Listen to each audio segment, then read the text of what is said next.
Zander Calloway had been warned that the border market was no place for sentimentality, but he had not expected to find himself face to face with an orc woman being sold like livestock. The autumn wind carried the scent of turning leaves and wood smoke through the makeshift stalls, and in the center of the square, chained to a post with iron manacles that bit into her green wrists, stood a creature that made his breath catch in his throat for reasons he could not name. She was tall, easily matching his own height, with skin the color of spring leaves and dark hair that fell in thick waves past her shoulders. Her tusks were small, barely protruding past her lower lip, and her amber eyes held a defiance that seemed to set the air around her ablaze. The slaver, a greasy man with tobacco-stained teeth, was calling out prices while a small crowd of farmers and merchants eyed her with varying degrees of interest and disgust. Zander had come to the border town of Millbrook to purchase supplies for his homestead, a modest farm he had claimed after his discharge from the king's army 3 years prior. He had fought orcs during the war, seen their ferocity and strength firsthand, and carried scars on his back that still ached when the weather turned cold. He should have walked away. Every rational part of his mind screamed at him to turn around, purchase his seed and tools, and ride back to his quiet life in the hills.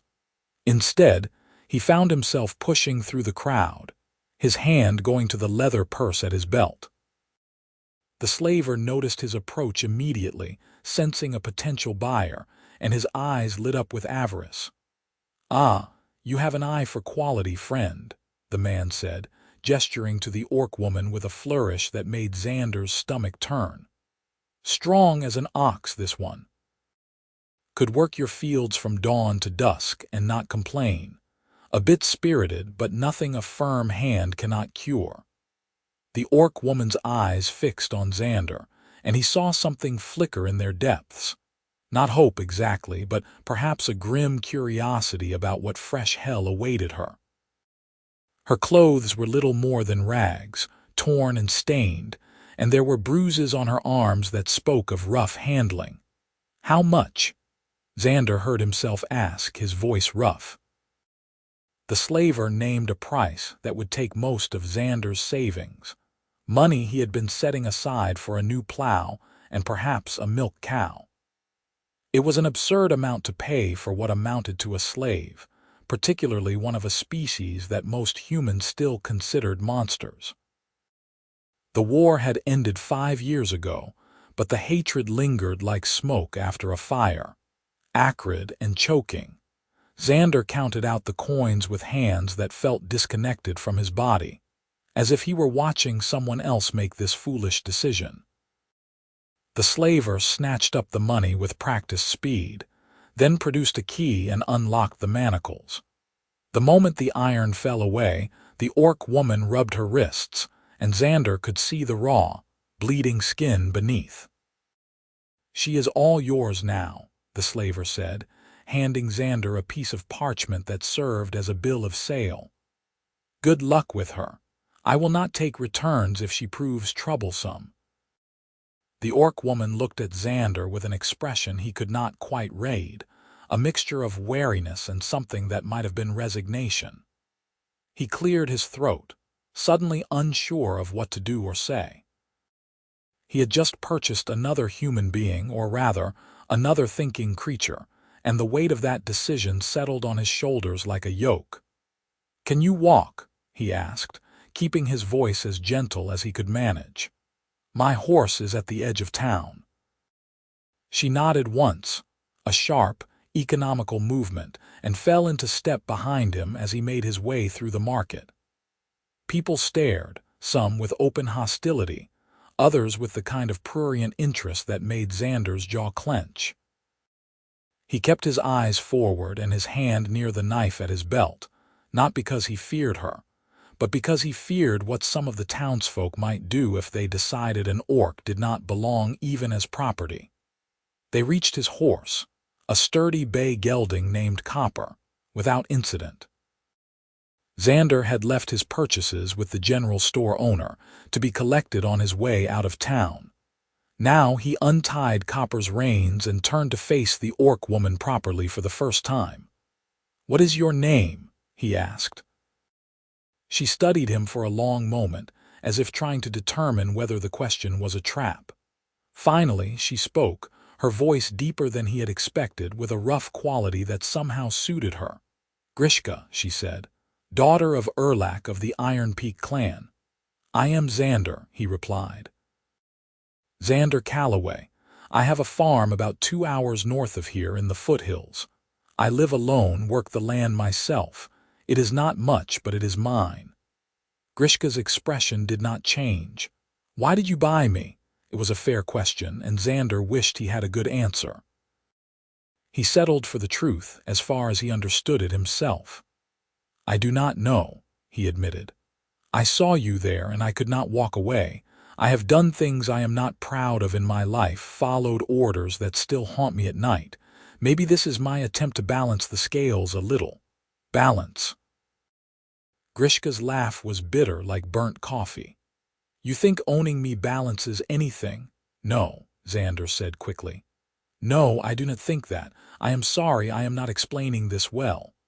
Look, I need help on the farm, that part is true, but I am not going to treat you like livestock. You will have your own space, proper food, clothes, and if you want to leave once you have recovered your strength, I will not stop you." Grishka's eyes narrowed. "Humans do not just let orcs go free." "This one does," Zander said. He swung up onto Copper's back, then held out his hand to help her up. She ignored it, pulling herself up behind him with an ease that spoke of natural athleticism.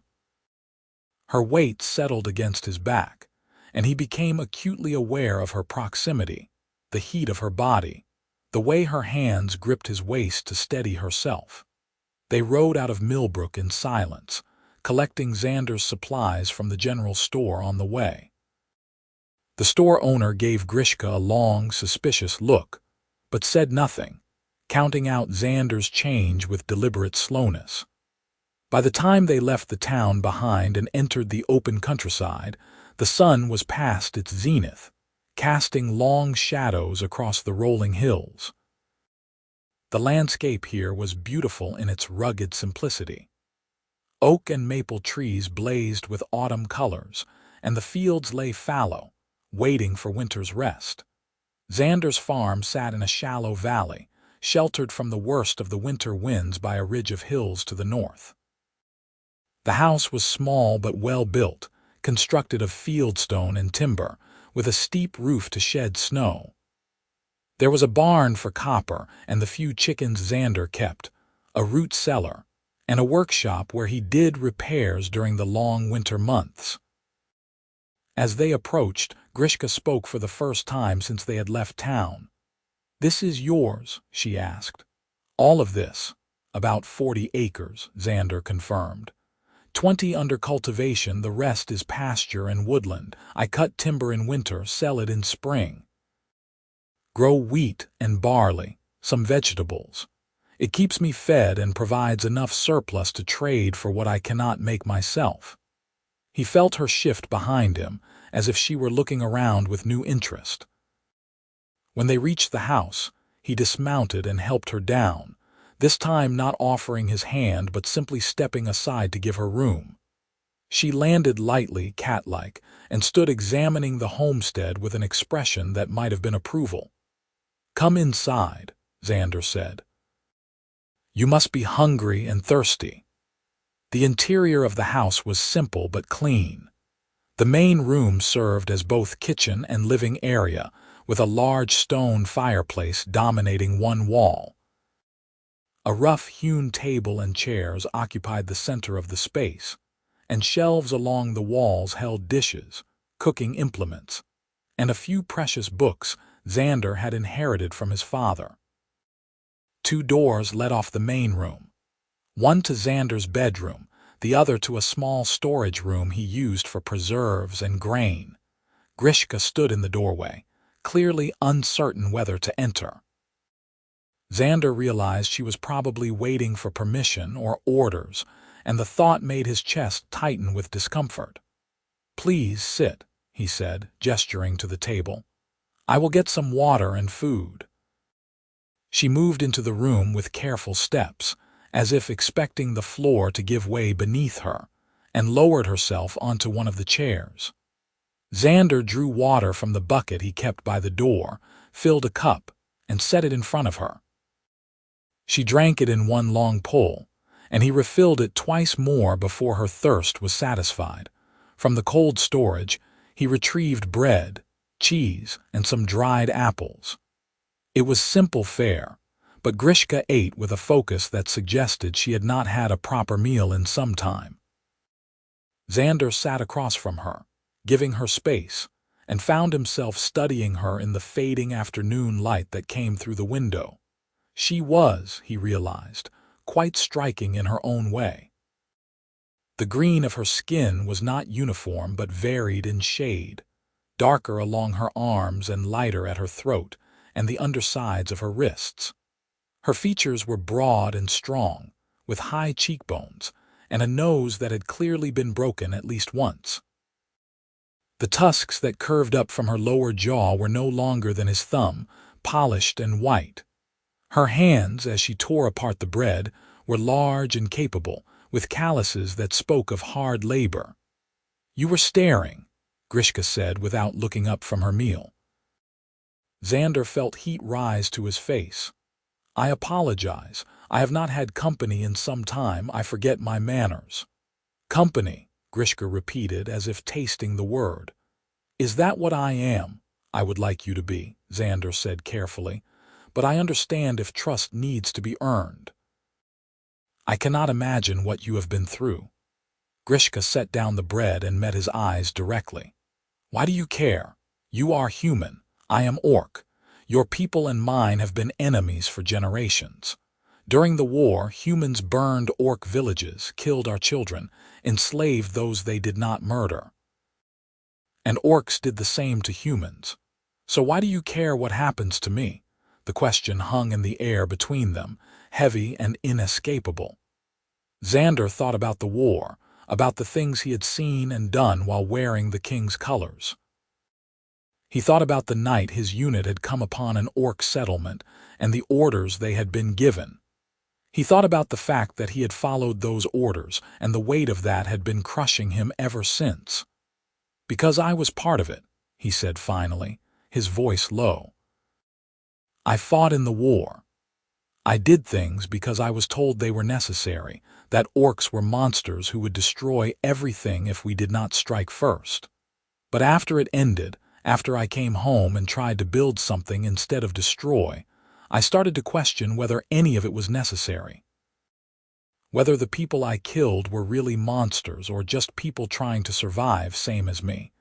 Grishka's expression softened slightly, though wariness still lingered in her eyes. "You feel guilt?" "Yes," Zander admitted, "and guilt is not enough, I know that.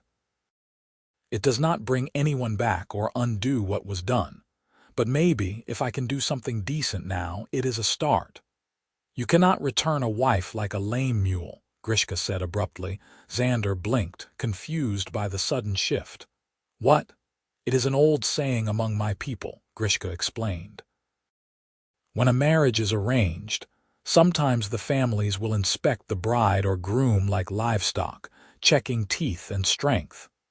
But once the vows are spoken, once the bond is made, you cannot simply return them if they displease you. The commitment is absolute. It is meant as a criticism of arranged marriages, but also as a statement of our values. We do not discard people." "I am not going to discard you," Zander said firmly. "We will see," Grishka replied, but there was something in her voice that suggested she wanted to believe him. The first weeks were difficult in ways Zander had not anticipated. Grishka was clearly accustomed to hard work and insisted on pulling her weight despite his protests. She helped him clear the last of the harvest from the fields, her strength making light work of tasks that would have taken him days alone. She repaired the chicken coop, when one of the hens found a weakness in the fence, and she proved to have a surprising knowledge of animal care, tending to copper with a gentleness that contrasted with her fierce appearance. But trust was slow to build. Grishka slept in the storage room, refusing the offer of Zander's bed, even though it meant she spent her nights on a thin bedroll on the hard floor. She ate her meals quickly, as if expecting them to be snatched away, and she never fully relaxed, always watching the approaches to the farm as if expecting danger. Zander gave her space, tried to show through actions rather than words that she was safe here. He made no demands, gave her no orders, and treated her as he would any partner in the farm's operation. Slowly, incrementally, he saw her begin to unbend. It was little things at first. She started to linger at the table after meals, listening when he read aloud in the evenings from one of his few books. She asked questions about the farm, about his plans for the spring planting, and offered suggestions based on methods her clan had used. She laughed, genuinely laughed, when one of the hens escaped the coop, and Zander ended up sprawled in the mud trying to catch it. "You move like a drunk bear," she said, her whole face transforming with mirth. The sound of her laughter was like nothing Zander had ever heard, rich and unrestrained, and it made something warm bloom in his chest. "I would like to see you do better," he shot back, grinning despite his muddy state. Grishka caught the hen in one smooth motion, scooping it up and tucking it under her arm as if it weighed nothing. The chicken, which had been squawking in indignation at Zander's pursuit, settled immediately, seeming to recognize a superior authority. "Animals know when you are uncertain," Grishka said, bringing the hen back to the coop. "You have to move with confidence, let them know you are in control." "I will remember that," Zander said, pulling himself out of the mud. "Any other wisdom you would care to share?" Grishka's smile faded slightly and she looked away. "My mother taught me about animals. She said they were honest in a way people often were not. They did not lie or deceive. If they feared you, it was because you gave them reason. If they trusted you, you had earned it." "Your mother sounds wise," Zander said gently. "She was," Grishka replied. "She died during the war. Human soldiers came to our village while the warriors were away hunting. They did not discriminate between fighters and farmers, between adults and children." The words hit Zander like a physical blow. "I am sorry," he said, knowing it was inadequate but having nothing better to offer. "It was war," Grishka said, her voice flat. "Both sides committed atrocities. My own clan burned a human settlement in retaliation. I do not know if anyone survived." The cycle just kept going. Pain answered with pain, until the land itself seemed poisoned with hatred. "How did you end up at the border market?" Zander asked, though he was not sure he had the right to know. Grishka was quiet for a long time, standing with the chicken still tucked under her arm. Finally, she put the bird back in the coop and latched the door before turning to face him. "After the war ended, I thought there might be peace," she said. "My clan settled in the Iron Peak Mountains, tried to rebuild, but some of the young warriors wanted revenge. They planned raids against human settlements, and I spoke against it. I said we needed to break the cycle, that more violence would only bring more violence. The clan chief, my uncle, agreed with me, but his son did not. There was a challenge, a fight for leadership. My uncle lost. The new chief exiled me for my opposition. He said I was weak, that I had forgotten what it meant to be orc. I was cast out with nothing but the clothes on my back." "That is why you were alone," Zander said, understanding dawning. "I tried to survive in the wilderness, but winter was coming and I had no supplies. I made the mistake of approaching a human village, thinking perhaps I could trade labor for food. Instead, they attacked me, captured me, sold me to the slaver. I have been passed from buyer to buyer for the past 2 months. Some wanted me for field work. Others wanted different things. Her expression darkened. I made sure those ones regretted their purchases. Zander felt anger kindle in his chest, hot and protective. Did anyone hurt you? They tried, Grishka said simply. I am still here. They are not. The implied violence in those words should have disturbed him, but instead Zander felt a fierce pride that she had defended herself, that she had survived despite everything the world had thrown at her. You are safe here, he said. I swear it on anything you hold sacred. No one will hurt you while I draw breath. Grishka's amber eyes searched his face, looking for deception or false promises. Whatever she saw there must have satisfied her, because she nodded slowly. I believe you, she said, and the words felt like a gift. As autumn deepened into winter, the dynamic between them shifted in subtle but profound ways.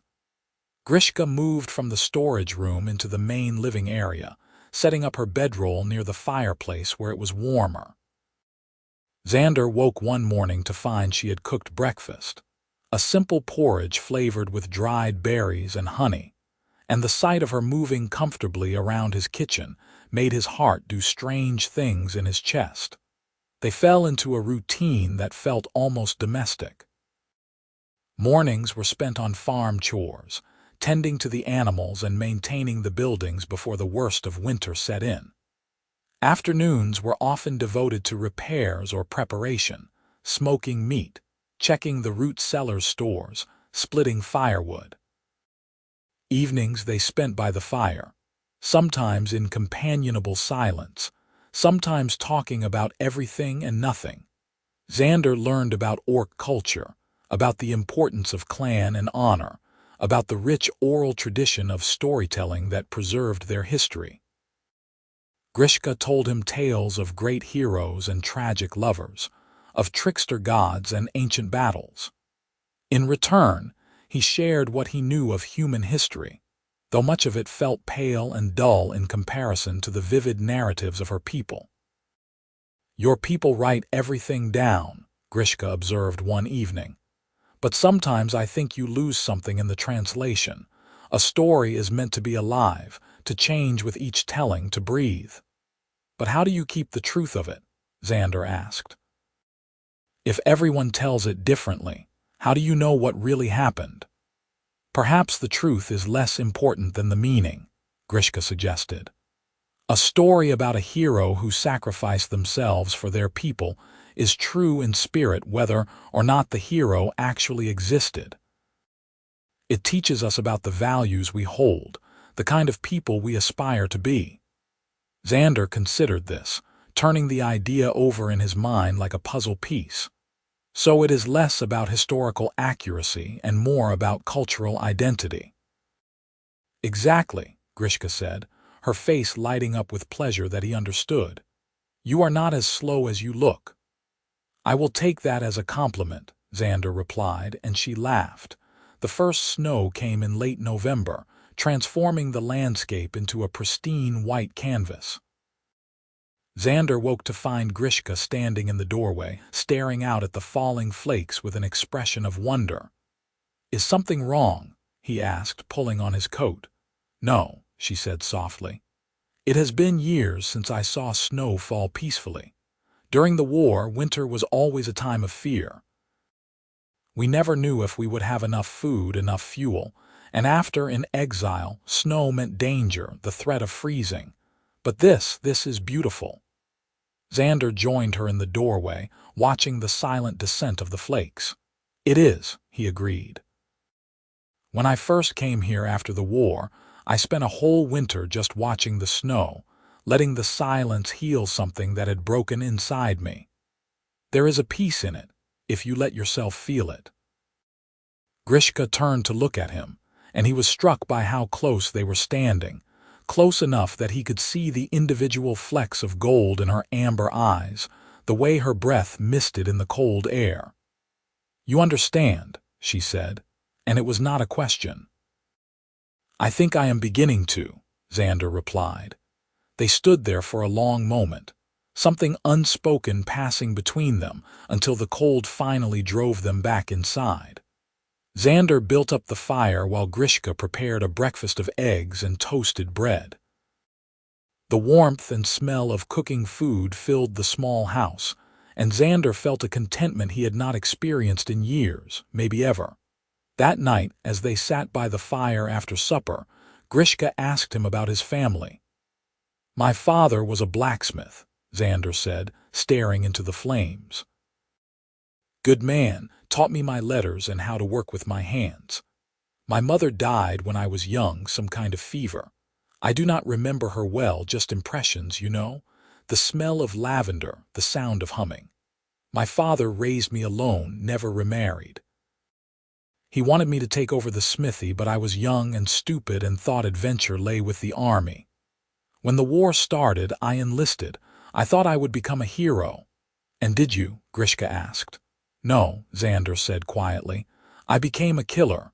There is a difference. My father died while I was away during the second year of the war. I got a letter from a neighbor. By the time I could get leave to go back, he had been buried for months. The smithy had been sold to pay debts. Everything I had known was just gone. When the war ended and I was discharged, I used my soldier's grant to claim this land, started over from nothing." "Do you regret it?" Grishka asked. "Enlisting?" "Every day," Zander admitted. "If I had stayed, maybe my father would still be alive. Maybe I would not carry the weight of all the things I did in the name of the crown. But I cannot change the past. All I can do is try to live better now." Grishka reached out and placed her hand over his where it rested on his knee. Her palm was warm and rough with calluses, and the simple gesture of comfort made Zander's throat tighten with emotion. "You are a good man, Zander Calloway," she said. "You do not have to carry your guilt like armor. It will only weigh you down." "I could say the same to you," he replied, turning his hand to clasp hers. "You spoke against vengeance at great personal cost. That took courage." "Or foolishness," Grishka said, but she did not pull her hand away. They sat like that, hands joined, until the fire burned low and the cold crept in.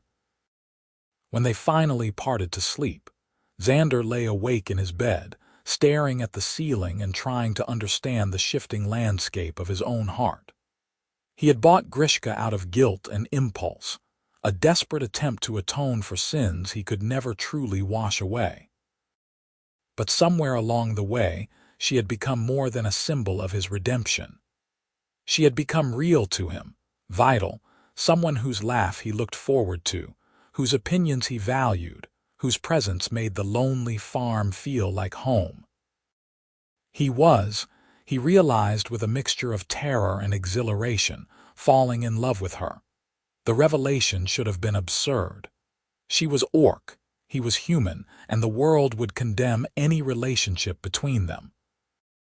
But lying in the dark, listening to the soft sound of her breathing from the other room, Zander found he did not care what the world thought. For the first time in years, he felt something other than numbness or guilt. He felt alive. Winter deepened, and with it came challenges that tested both of them. A storm blew in from the north, dumping 3 feet of snow in a single night and making it impossible to reach the barn. Zander and Grishka had to tunnel through the drifts to feed Copper and the chickens, working together in the biting cold until they were both exhausted and shivering. "We need to build a covered passage," Grishka said through chattering teeth once they were back inside. "Something connecting the house to the barn, so we do not have to do that every time it snows." "That is a good idea," Zander agreed, stripping off his wet coat and hanging it by the fire. "We can work on it once the weather clears." They spent the next week snowbound, and the forced proximity revealed new dimensions of their relationship. Grishka taught Zander an orc dice game using carved wooden pieces, and he taught her to play cards. They discovered a shared love of terrible jokes and engaged in competitions to see who could make the other laugh first. Grishka won more often than not, her deadpan delivery making even the most ridiculous statements hilarious. "Why did the orc cross the road?" she asked one evening. "I do not know why," Zander replied, already grinning in anticipation. "To get to the other side," Grishka said seriously. Zander waited for the punchline. When none came, he started laughing at the sheer absurdity of it. "That is not even a joke. That is just a statement of fact." "Exactly," Grishka said, her own smile breaking through. "The humor is in the expectation of humor. You were waiting for something clever and instead you got simplicity. The surprise is the joke." "That is the worst joke I have ever heard," Zander said, still laughing. "And yet you are laughing," Grishka pointed out triumphantly. One night, unable to sleep, Zander emerged from his bedroom to find Grishka sitting by the fire, her expression distant and troubled. He almost retreated, not wanting to intrude, but something in her posture stopped him. "Cannot sleep either?" he asked softly. Grishka glanced up, startled, then shook her head. "Bad dreams. Want to talk about it?" Zander moved to sit beside her, careful to leave enough space that she would not feel crowded. "I dreamed I was back in the mountains," Grishka said after a pause. "My clan was preparing for a raid and I was trying to stop them. But this time, instead of exiling me, they killed me. My own blood, my own people, and they just killed me for disagreeing." "That must have been terrifying," Zander said. "The worst part was not the killing," Grishka continued, her voice barely above a whisper. "It was the feeling of not belonging anywhere, of being rejected by the only family I had ever known. When I woke up, for a moment I forgot where I was and I felt that same emptiness, that loneliness." Without thinking, Zander reached out and put his arm around her shoulders. She stiffened for a moment, then relaxed against him, her head coming to rest against his shoulder. "You are not alone," he said firmly. "You belong here with me for as long as you want to stay, even though I am orc." Grishka asked. "Even though people will hate you for harboring me, for treating me as an equal?" "I do not care what people think," Zander said. "I care about what is right. And what is right is that you are here, safe and valued. Anyone who has a problem with that can go to hell." Grishka made a sound that might have been a laugh or a sob. "You say that now, but what happens when you go back to town? When you face their judgment?" "Then I will face it," Zander said. "I have faced worse, and I will keep facing it every time I have to because you are worth it." She pulled back to look at him, her amber eyes shining with unshed tears. "Why?" she asked. "Why do you care so much?" This was the moment. Zander knew he could deflect, could retreat into platitudes about doing the right thing or making amends for the past. But Grishka deserved the truth, deserved to know what he was only beginning to fully understand himself. "Because you matter to me," he said, his voice rough with emotion. "Not as some symbol of redemption, not as labor for the farm, but as you. Grishka, daughter of Erlak, who tells terrible jokes and works harder than anyone I have ever known, who speaks truth even when it costs her everything, who makes this house feel like home in a way it never did before. I care because I am falling in love with you and I do not know how to stop, and I do not think I want to." The silence that followed was absolute, broken only by the crackle of the fire. Grishka stared at him, her expression unreadable, and Zander felt his heart hammering against his ribs. He had laid himself bare, and now he waited for her response, terrified of rejection but unable to take back the words, unwilling to lie. "You are serious," Grishka said finally, and it was not a question. "Yes," Zander confirmed. "I am orc," she said. "If we were together, truly together, people would not just judge you. They would ostracize you, maybe worse. Your farm could be burned, you could be driven from your land, and my people would see it as a betrayal, another orc falling for human deception." "I know," Zander said. "But I would face all of that and more if it meant being with you." Grishka's hand came up to cup his face, her thumb brushing over the stubble on his jaw. "You are either very brave or very foolish." "Probably both," Zander admitted. "You cannot return a wife like a lame mule," Grishka said softly, repeating the saying she had shared that first day. "Once the commitment is made, it is absolute. Do you understand what you are asking for? Do you understand what it would mean?" "I am not asking for anything," Zander said. "I am just telling you how I feel. What you do with that information is entirely up to you. If you want to leave in the spring, I will help you provision for the journey. If you want to stay as a friend and partner in the farm, that is enough for me.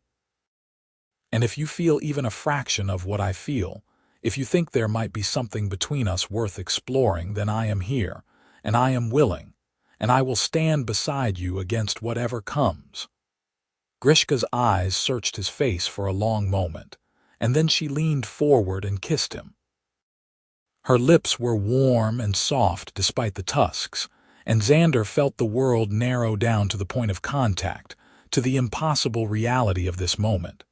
When they finally parted, both breathless, Grishka rested her forehead against his. "I feel it too," she whispered. "I've tried not to, tried to protect my heart, but you made it impossible. You with your kindness and your terrible cooking and your determination to be decent in a world that so rarely is. I do not know how this can work, but I want to try. If you are willing to face the consequences, then so am I." "Together?" Zander asked. "Together," Grishka confirmed. They stayed up the rest of the night, talking and occasionally kissing, building a foundation for whatever future they could forge together. Zander learned that Grishka had a fear of deep water, stemming from a childhood accident. She learned that he could play the flute, a skill his father had taught him, though he had not touched the instrument in years. They discussed practical matters, like how they would present themselves if anyone questioned their relationship, and less practical matters, like what they would name the children they might someday have. "You are getting ahead of yourself," Grishka said, laughing. "We have been together for less than a day and you are already planning our family." "I am an optimist," Zander replied, grinning, "and I like to plan ahead." "I have noticed," Grishka said dryly, "you have lists for everything." "Organization is important," Zander insisted. "You have a list for your lists," Grishka countered. "That was one time, and it was a very complex project." Their laughter filled the small house, and as dawn broke over the snow-covered hills, Zander felt a peace settle over him that he had not known was possible. The world outside might be hostile, and the future uncertain, but in this moment, in this place, he was happy. The rest of winter passed in a blur of work and quiet joy. They built the covered passage to the barn, working side by side in the cold. They celebrated the winter solstice with a feast cobbled together from their stores, and Grishka taught Zander an orc blessing for the returning light. They read together by the fire, Grishka slowly improving her literacy with Zander's patient guidance. And they grew closer in every way, learning each other's bodies and hearts with the same careful attention they gave to everything else. It was, Zander thought, the happiest winter of his life. Spring came slowly, the snow melting in fits and starts, revealing the brown earth beneath. With the thaw came the reality that they could no longer hide in their isolated bubble. Zander needed to go to town for supplies, for seed to plant, for news of the outside world, and he needed to decide whether to go alone or to bring Grishka with him. "I should stay here," Grishka said when they discussed it over breakfast. "There is no point in courting trouble." "I am not going to hide you," Zander said firmly. "You are not a secret I am ashamed of. If we are going to do this, we do it openly." "Zander, be reasonable," Grishka protested. "You said yourself that people will react badly. Why provoke them unnecessarily?" "Because living in fear is not living," Zander replied.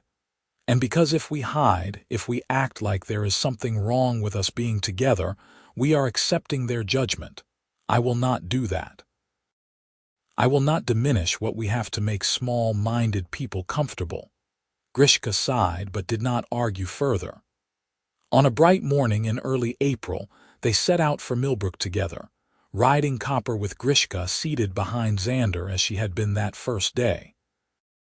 But everything was different now. Then she had been a stranger, a burden of guilt. Now she was his partner, his love, and he would defend her against the whole world if necessary. The ride to town took longer than usual, the road still muddy from snowmelt. They talked little, both tense with anticipation of what awaited them. As they crested the final hill and Millbrook came into view, Zander felt Grishka's arms tighten around his waist. "We can still turn back," she murmured. "No," Zander said. "We cannot. Not if we want to build a real life together." The market square was busy when they arrived, farmers and merchants setting up stalls for the spring market. The moment they rode in, conversation died like a snuffed candle. Every eye turned to them, or more specifically, to Grishka. Zander felt the weight of those stares, the hostility and suspicion radiating from the crowd. He dismounted and helped Grishka down, then took her hand in his, a clear and deliberate statement. If anyone had doubted the nature of their relationship before, there could be no doubt now. "Zander Calloway," a voice called out, and Zander turned to see Mayor Hendricks approaching, his face red with anger or exertion. "What in the name of all that is holy do you think you are doing?" "I am here to purchase supplies, same as always," Zander replied evenly. "With an orc." Hendricks sputtered. "Have you lost your mind? These creatures were our enemies.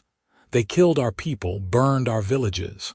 This particular orc has killed no one who did not attack her first," Zander said. "And she is my partner in all things. I suggest you treat her with respect." A murmur ran through the crowd, equal parts shock and outrage. Zander saw faces he recognized, people he had traded with, shared drinks with, and in their eyes he saw the death of those relationships.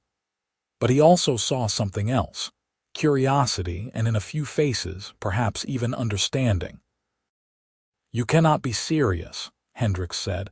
"You cannot expect us to just accept this abomination."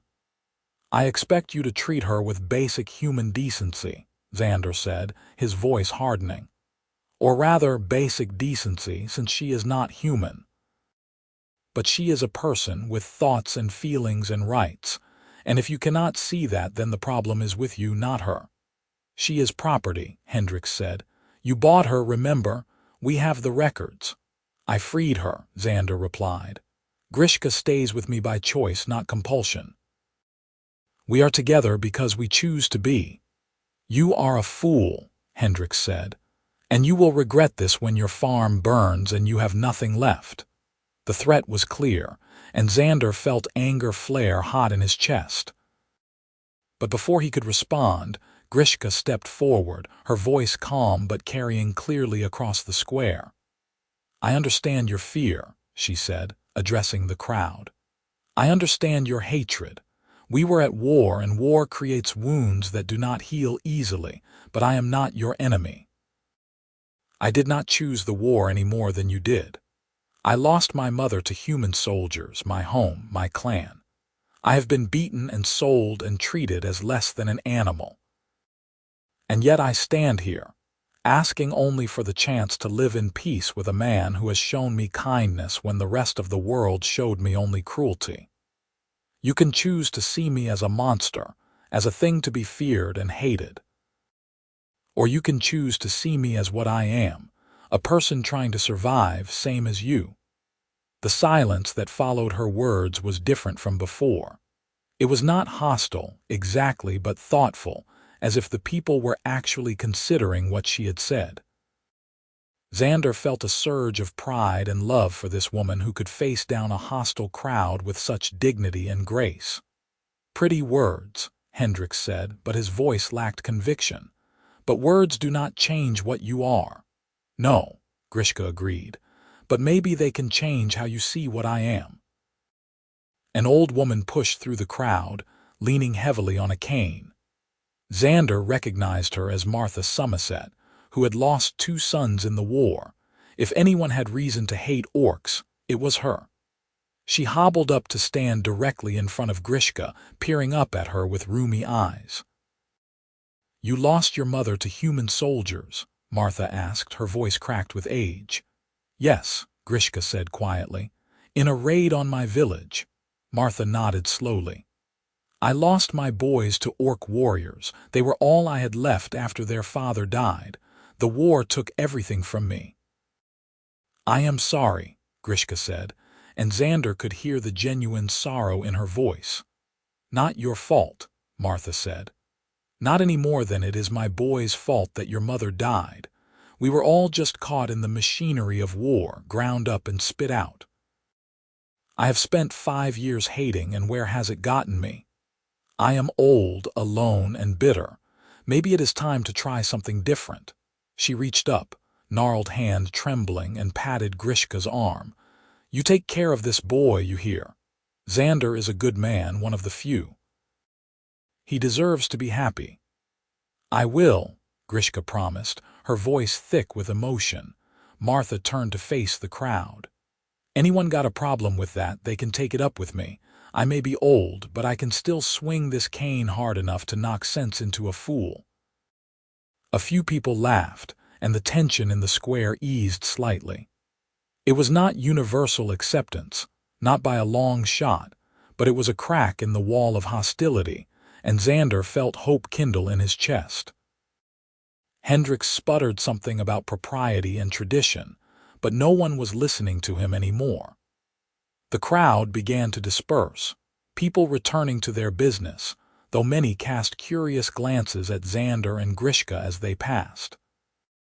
Zander completed his purchases, noting that some merchants refused to serve him while others went out of their way to be friendly, as if to counterbalance the hostility. The general store owner, a pragmatic man named Thomas who cared more about coin than politics, sold him seed and supplies without comment, though his wife glared at Grishka from behind the counter. As they were loading their purchases onto Copper's saddle, a young boy approached, no more than 7 or 8 years old. He stared up at Grishka with wide, curious eyes.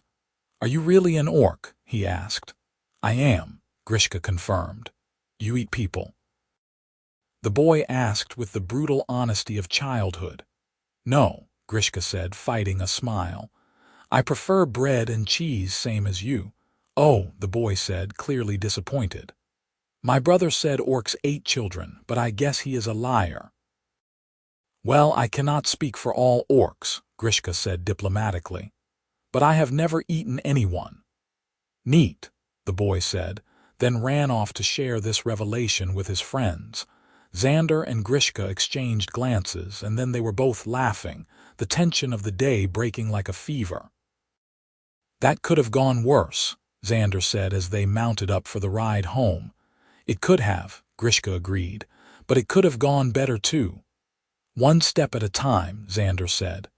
"We proved today that we are serious, that we are not hiding. The rest will follow." The journey back to the farm was lighter than the journey out had been, despite the additional weight of their purchases.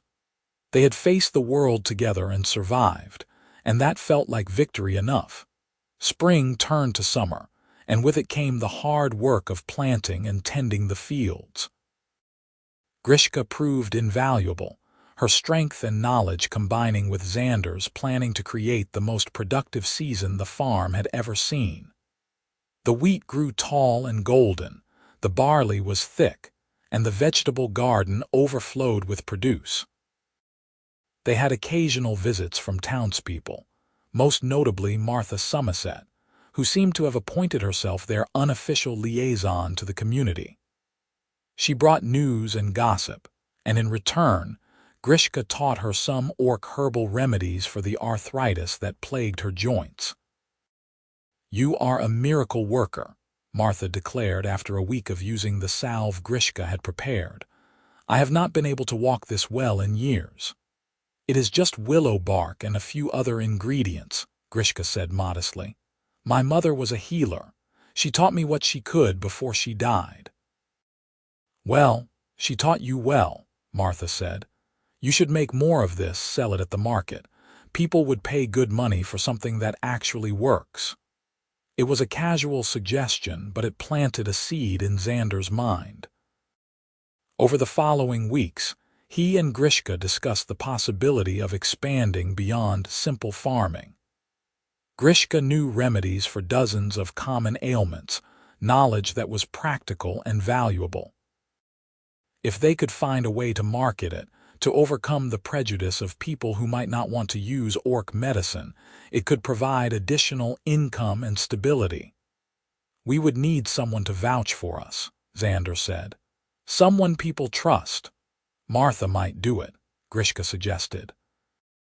"She seems to like us." They approached Martha with the idea, and the old woman agreed immediately. "About time someone in this town used their brain instead of their hatred," she said. "I will tell everyone how well your remedies work. They can take my word for it or stay miserable, their choice." True to her word, Martha began extolling the virtues of Grishka's medicines to anyone who would listen. Slowly, cautiously, people began to seek them out. A farmer with a persistent cough, a mother whose child had trouble sleeping, a blacksmith with burned hands. Grishka treated them all with patience and skill, and her success rate was high enough that word spread. By midsummer, they had a small but steady stream of customers. It was not enough to replace the farm income, but it was a start, and more importantly, it was a bridge.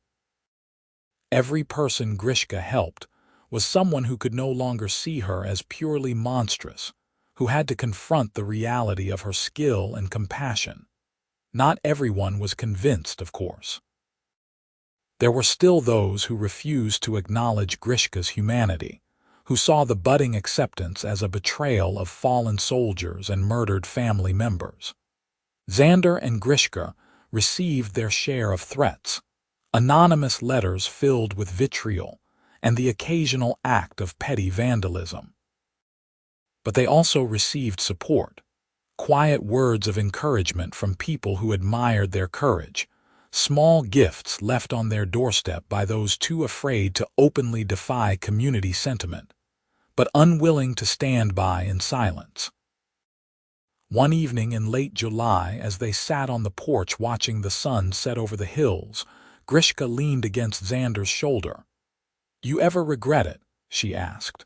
"Bringing me into your life, dealing with all of this?" "Never," Zander said without hesitation. "You are the best thing that ever happened to me.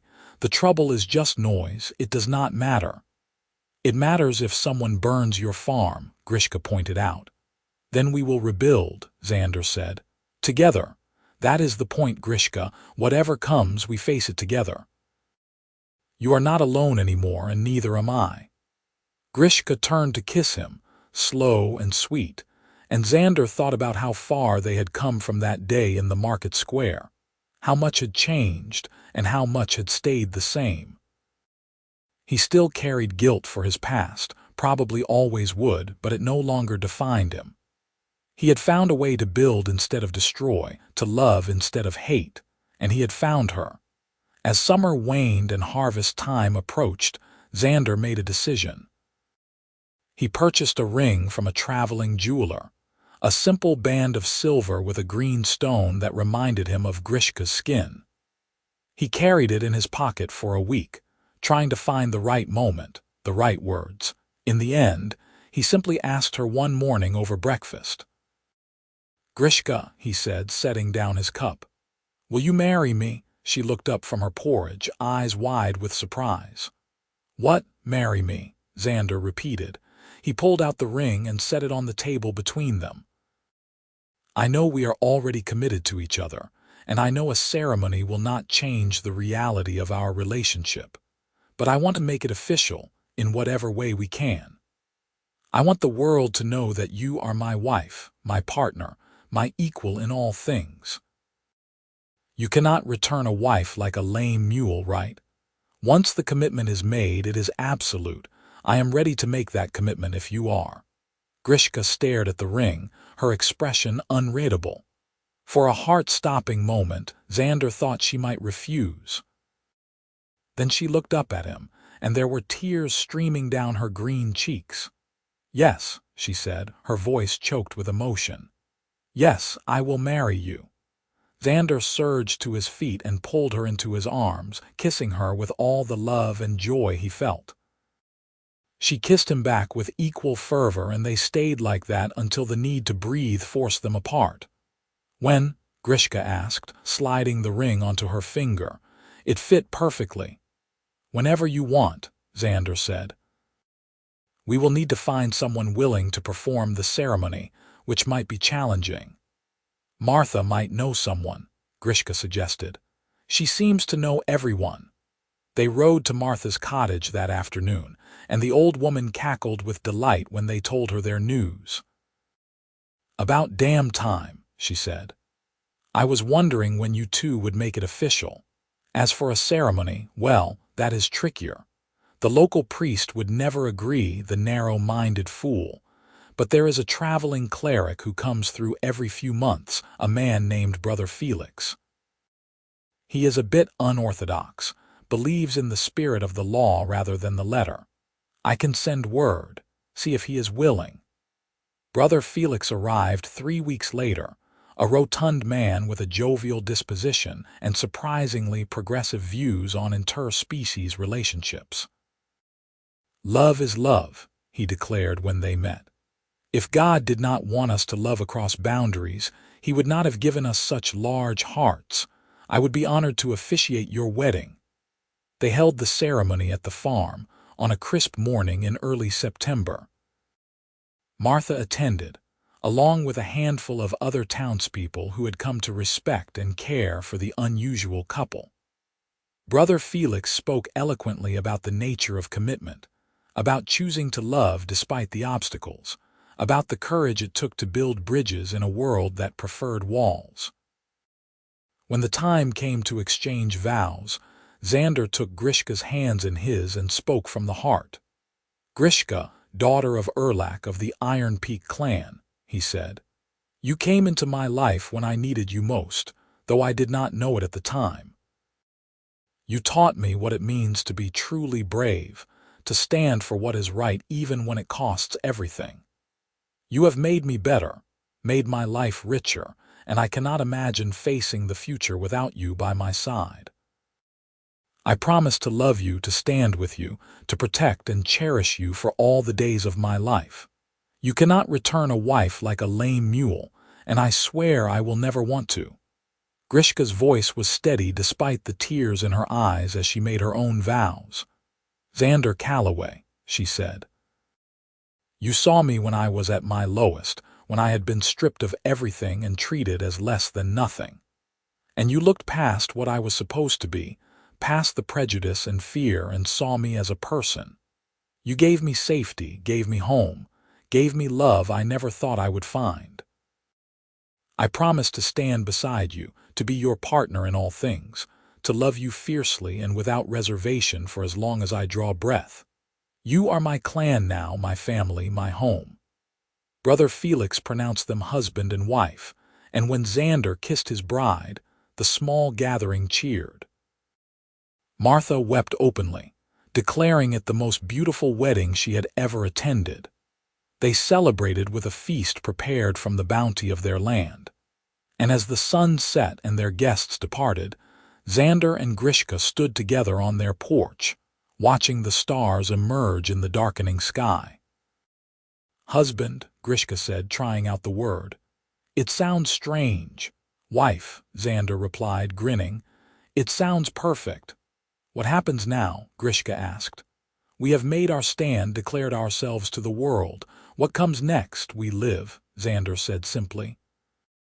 "We work the farm, we help people with your medicines, we build a life together. And when the world pushes back, as it inevitably will, we push back harder. Together." "Together," Grishka agreed. The years that followed were not easy, but they were good. Zander and Grishka built a reputation for quality produce and effective remedies, and slowly, grudgingly, the community came to accept them. There were still those who disapproved, who saw their union as an abomination, but they were outnumbered by people who had been helped by Grishka's healing skills, or had come to know her as a person rather than a symbol. Children, who had none of the ingrained prejudices of their parents, were particularly fascinated by Grishka. She became something of a local legend, the orc woman who could fix anything and who told the most amazing stories. Parents who might have objected found it hard to maintain their hostility when their children spoke so enthusiastically about the nice orc lady who had healed their scraped knees or cured their nightmares. In their 3rd year of marriage, Grishka became pregnant. The pregnancy was difficult, complicated by the physiological differences between human and orc, and there were times when Zander feared he might lose her. But Grishka was strong, and with the help of Martha and brother Felix, who had become a frequent visitor and friend, she delivered a healthy baby boy.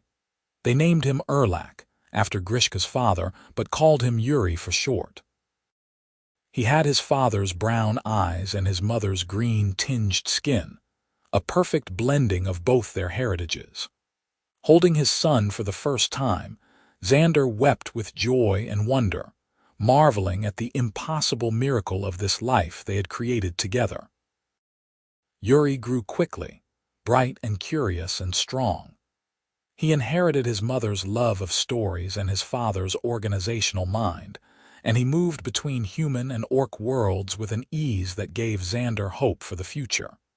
If one child could bridge the gap, perhaps there could be others. Perhaps the hatred that had defined the previous generation could be overcome by the love and acceptance of the next.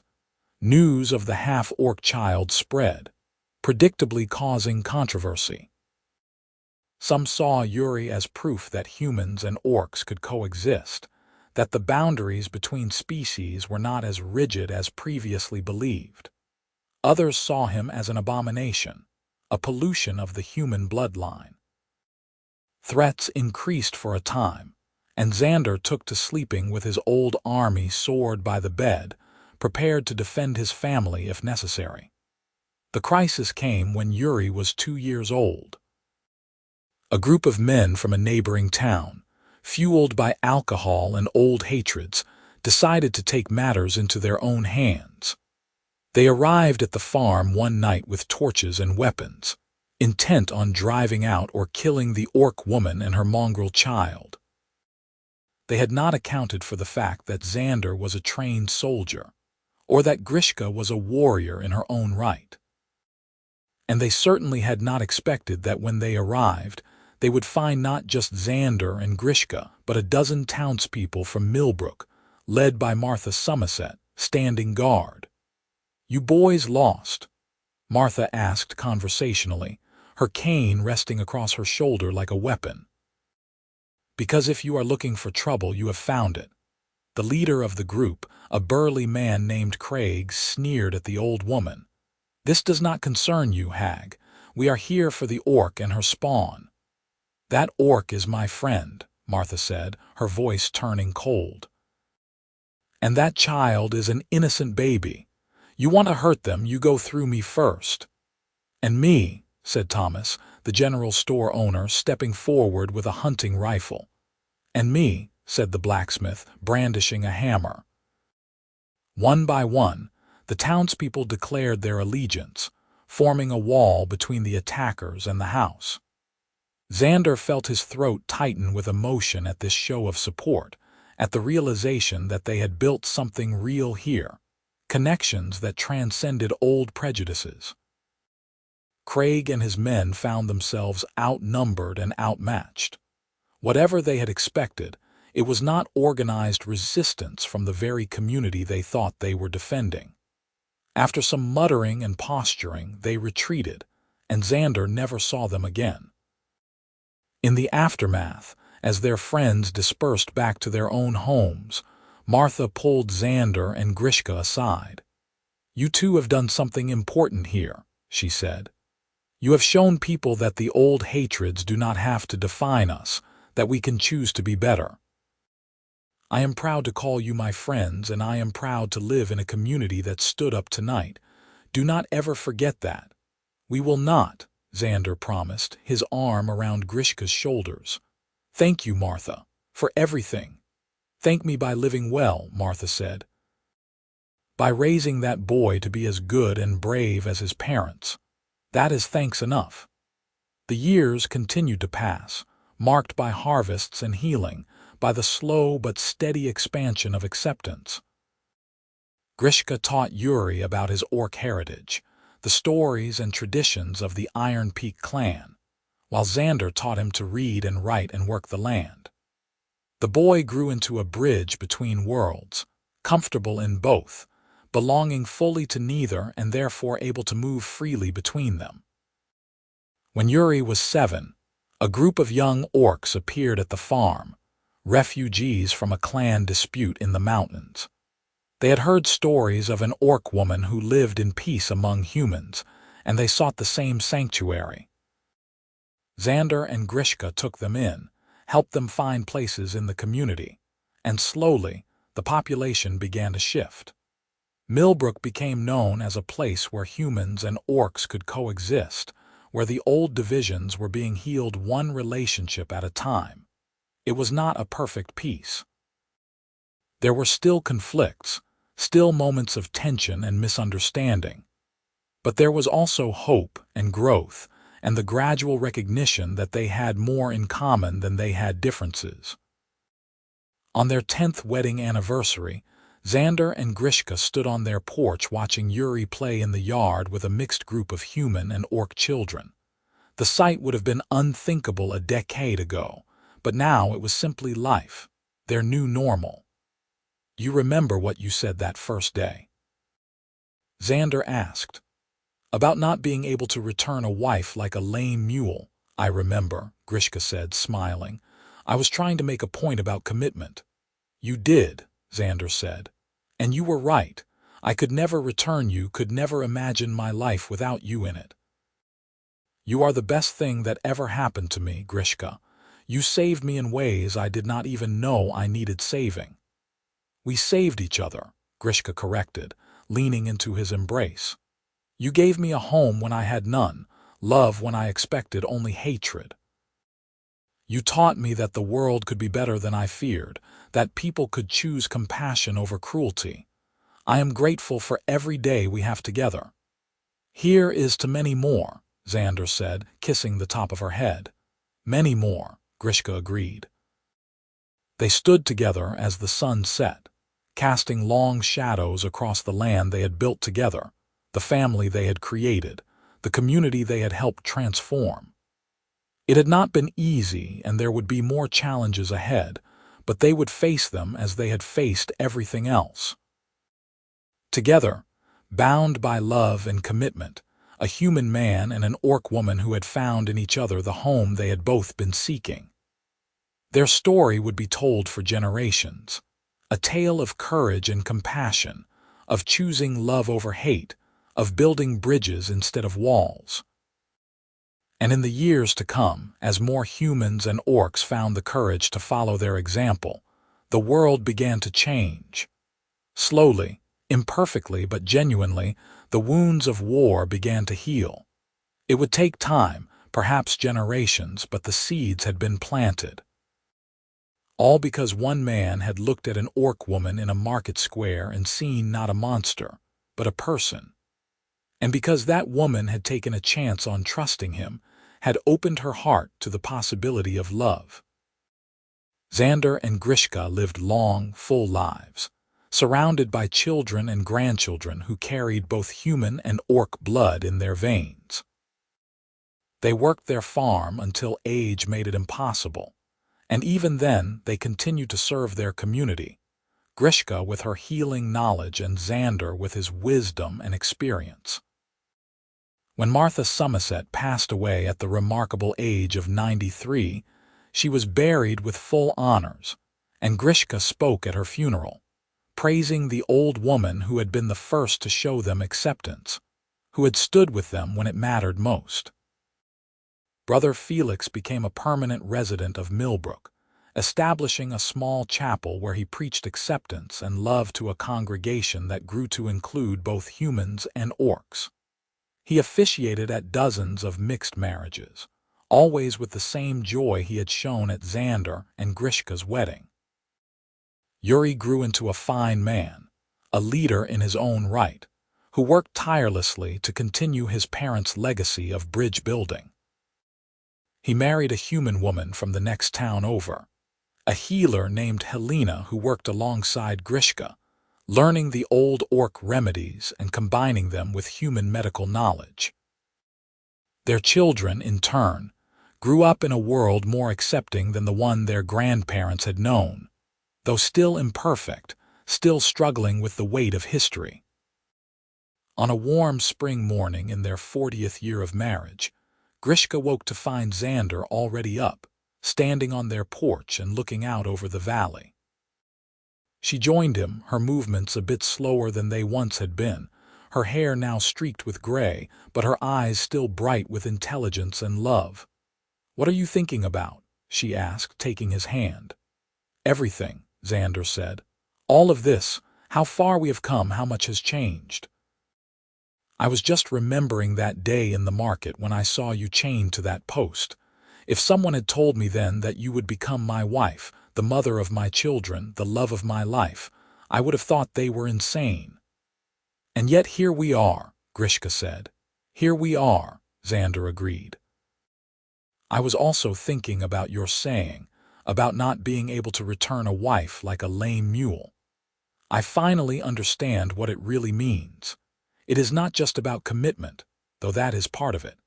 It is about recognizing the value of what you have, not treating people as disposable or replaceable. It is about understanding that every person, every relationship is precious and unique.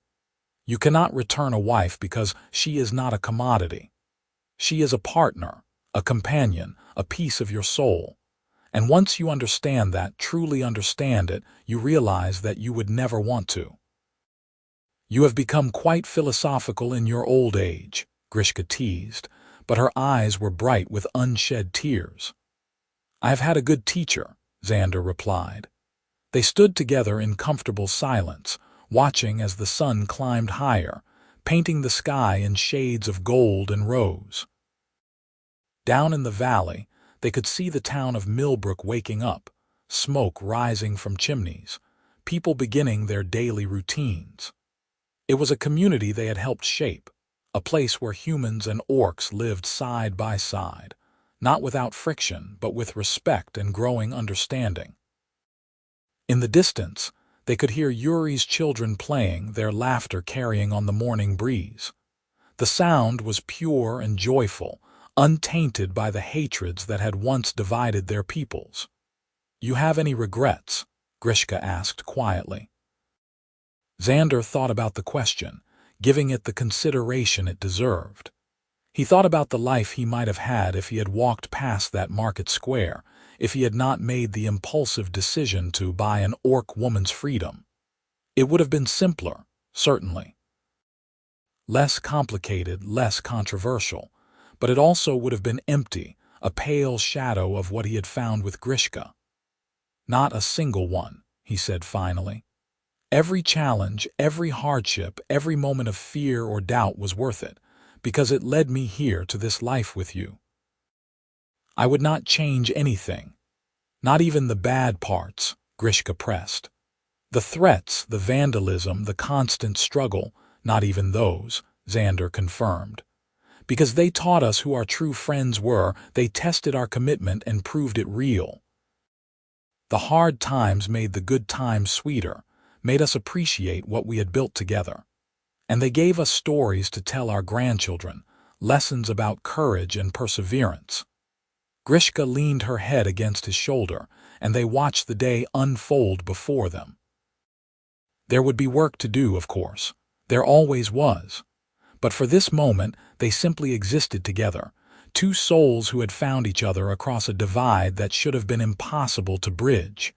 "I love you," Grishka said softly, "more than I have words to express. You took a broken, lost orc woman and gave her a home, a family, a purpose. You saw me when no one else would, and you loved me when loving me was the hardest thing you could do." "Loving you was the easiest thing I ever did," Zander corrected. "It was the world that made it hard. But you were worth fighting for, you still are. Every single day." They kissed then, a gentle press of lips that held 40 years of love, of struggle, of triumph. When they parted, they were both smiling, the kind of deep, contented smile that comes from a life well lived and a love well earned. The rest of their days unfolded in this manner, a peaceful succession of seasons marked by family gatherings, community celebrations, and the quiet satisfaction of work well done. They never sought fame or recognition for what they had accomplished, content simply to have built a good life together and helped make the world a slightly better place.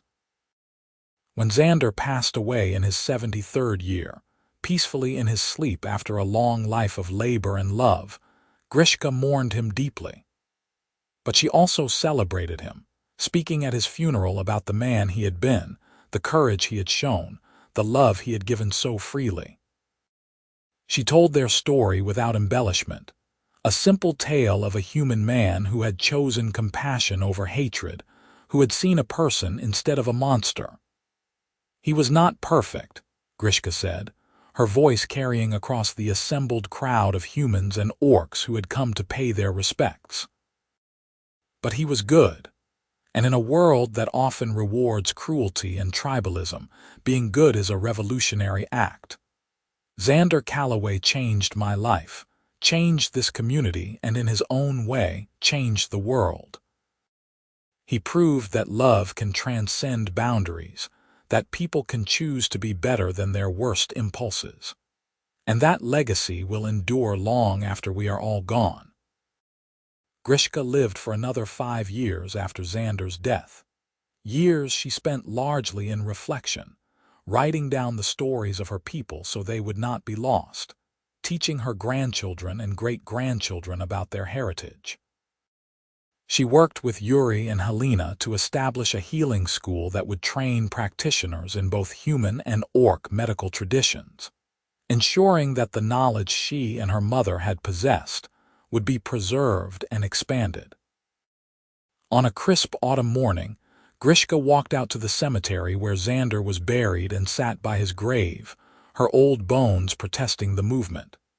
She spoke to him as she always did, telling him about the family, about the latest gossip from town, about the changing seasons. "I think I am ready," she said finally. "Ready to rest, to join you wherever you have gone. We had a good run, did we not? Built something worth building. I am tired, my love, and I miss you. So if it is all right with you, I think I will come home soon." She returned to the farmhouse, now occupied by Yuri and his family but still feeling like hers, and went to sleep in the room she had once shared with Zander. She did not wake. At her funeral, the entire community turned out, humans and orcs alike, to honor the woman who had helped them see past their prejudices. Yuri spoke of his mother's courage, her wisdom, her fierce love for her family and her adopted community. Helena spoke of her skill as a healer and teacher. And the youngest of her great-grandchildren, a little girl of 5 with green-tinged skin and bright human eyes, sang an old orc lullaby that Grishka had taught her, her voice pure and sweet in the quiet morning air.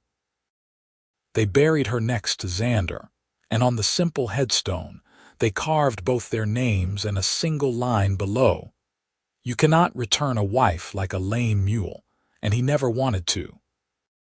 The story of Zander and Grishka became legend in Millbrook and the surrounding regions, a tale told to children as an example of courage and love, of choosing hope over hate. The farm they had built together remained in the family for generations, a living reminder of what could be accomplished when people looked past their differences and saw their shared humanity.